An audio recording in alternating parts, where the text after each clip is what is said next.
Jacques Médecin vient d'évoquer la radio et la télévision. Et ce soir, on peut se demander si nous n'allons pas assister à un nouvel épisode de la guerre des ondes radiophoniques. Dans notre région, par exemple, la bande MF, vous savez, cette fameuse modulation de fréquence, arrive pratiquement à saturation avec plus d'une trentaine de radios. Certaines sont autorisées, d'autres ne le sont pas, mais elles émettent tout de même.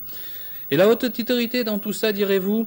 Eh bien, elle pourrait bien se fâcher. En effet, jeudi prochain, elle examinera le dossier des radios qui ne respectent pas la loi. En attendant, Jean Crozier et Mario Marquet sont repartis, eux, sur ce front de la guerre des ondes. Zip. Vous êtes toujours des hyper branchés comme tous les jours de 14h30 à 18h30 sur RCA, Radio France Côte d'Azur, la radio décentralisée de Radio France. RCA. Depuis la légalisation des radios privées, ça coince drôlement sur la bande FM. Celle-ci est en effet l'objet de nouvelles convoitises. La guerre des ondes est d'autant plus farouche qu'avec la publicité une fréquence, ça peut aussi rapporter de l'argent. Sur la Côte d'Azur, le brouillage est tel qu'il porte même atteinte au confort d'écoute des émissions du service public.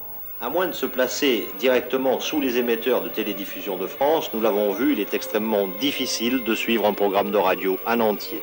Les raisons de cet embouteillage sont simples. Pour le seul département des Alpes-Maritimes, où en février 82, la haute autorité a autorisé 13 stations de radio, il y a à ce jour 16 radios qui émettent sans autorisation.